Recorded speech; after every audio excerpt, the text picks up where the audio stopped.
بسم اللہ الرحمن الرحیم۔ السلام علیکم ورحمۃ اللہ وبرکاتہ۔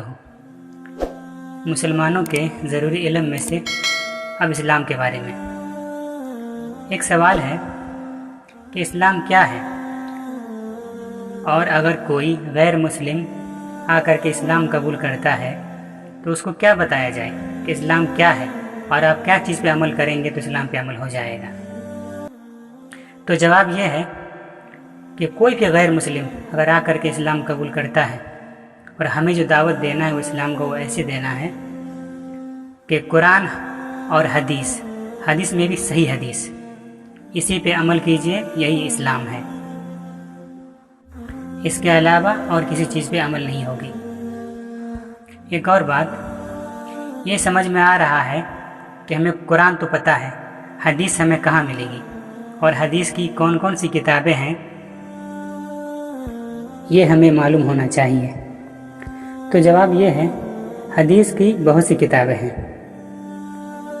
حدیث جو ہے وہ اللہ کے رسول کے دور میں ہی تقریباً، جہاں تک میں نے تحقیق کیا ہے، 24 صحابہ اکرام جو تھے وہ اپنے اپنے نام سے صحیفہ بنا کر کے رکھے ہوئے تھے، باقی کے صحابہ جو تھے وہ حفظ کر کے رکھتے تھے اور عمل کیا کرتے تھے اور اپنی زندگی گزارتے تھے۔ 41 ہجری تک ایسے ہی چلتا رہا۔ 41 ہجری کے بعد دشمنان اسلام نے حدیث کو بڑھا چڑھا کر کے بیان کرنا شروع کر دیا، اور اتنا بیان کیا کہ جہاں تک میں نے تحقیق کیا ہے 38,000 ضعیف اور موضوع احادیث ہے۔ لیکن ہمیں جو عمل کرنا ہے وہ صحیح حدیث پہ عمل کرنا ہے۔ ہاں، ضعیف حدیث ٹھیک ہے علمی اعتبار سے کہ ہمیں معلوم ہونا چاہیے کہ دشمنان اسلام نے کیا کیا اور کون کون سی حدیثیں گڑھی ہیں، اور کیا کیا اللہ کے رسول پہ جھوٹ بولا ہے۔ صحیح حدیث کے لیے جو ہمیں کتابیں پڑھنی ہے وہ یہ ہے، جیسے بخاری، مسلم، یہ 2 کتابیں ایسی ہیں، ان کو صحیحین کہا جاتا ہے کہ اس میں کوئی بھی ضعیف اور موضوع روایت نہیں ہے۔ اس کے علاوہ جو سیاہ ستہ میں 4 کتابیں ہیں، تقریباً اس میں 19,000 حدیث ہیں، اس میں سے بھی تقریباً 4,000 کے قریب ضعیف اور موضوع روایت ہے۔ اس کے علاوہ بھی بہت ساری کتابیں حدیث کی، تقریباً 25 کے قریب مجھے یاد ہے جو علماء کرام حوالہ دیتے ہیں۔ ہمیں تمام کتب میں سے صرف اور صرف صحیح حدیث پہ عمل کرنا ہے، نہ کہ ضعیف اور موضوع روایت پہ۔ ضعیف اور موضوع روایت علم کے لیے صحیح ہے کہ انسان کو معلوم ہونا چاہیے کہ دشمنان اسلام نے کیا کیا اللہ کے رسول پہ جھوٹ بولا اور کیا کیا حدیثیں گڑھی ہیں۔ تو حاصل کلام یہ ہے کہ قرآن اور صحیح حدیثی اسلام ہے، اور ہم کو اسی پہ عمل کرنا ہے۔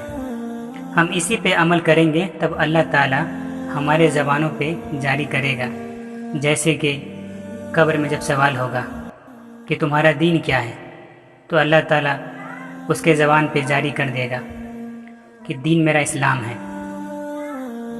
جب ایک انسان حدیث کی کتابیں پڑھتا ہے تو اسے اپنے آپ پہ بہت فخر ہوتا ہے کہ اللہ تعالیٰ نے جو ہمیں پیدا کیا ہے اسلام میں، جس کی اتنی ساری خوبیاں ہیں کہ دشمن جو ہے مستشرقین وہ بھی اس بات کا اقرار کرتے ہیں کہ اسلام ہی ایسا ایک مذہب ہے جس میں ایسے ایسے لوگ گزرے ہیں جنہوں نے 5 لاکھ لوگوں کے حالات زندگی کتابوں میں درج کر دیے۔ اسماء و رجال، جرح و تعدیل، یہ سب کتابیں جو ہیں تمام راویوں کے ہیں، اور ہمیں بھی فخر ہوتا ہے کہ اللہ تعالیٰ نے ہمیں ایسے اسلام میں پیدا کیا ہے جو ایسے ایسے ائمہ ہمارے گزرے ہیں، اور اتنی محنت کر کے حدیث کے سلسلے میں جو بھی بیان کرنے والے تھے سب کے حالات زندگی کتابوں میں درج کر دیے۔ پوری اسلام کی تاریخ کھل جائے گی اور آپ کو پتہ چلے گا کہ واقعی میں اسلام ایک بہترین مذہب ہے جس میں ایسے ایسے علماء اور محدثین گزرے ہیں۔ اللہ تعالیٰ ان تمام محدثین پر اور ائمہ کرام پہ اپنی کروڑوں رحمتیں نازل کرے، جنہوں نے اپنی زندگیاں صرف کر کے ہم تک حدیثیں پہنچائی اور ہمیں یہ بھی بتایا کہ یہ اللہ کے رسول کا کلام نہیں ہے اور یہ سنت نہیں ہے۔ صحیح اور ضعیف کو الگ الگ کر کے بتا دیا۔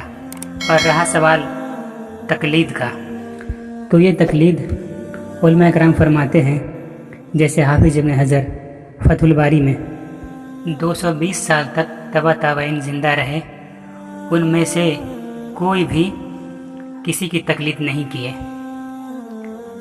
محدثین نے اور ائمہ کرام نے اپنے اساتذہ سے بہت سارے مسائل میں اختلاف کیے ہیں، اس لیے کہ وہ مقلد نہیں تھے۔ ہمیں جو ہے اس بحث میں نہیں پڑنا ہے،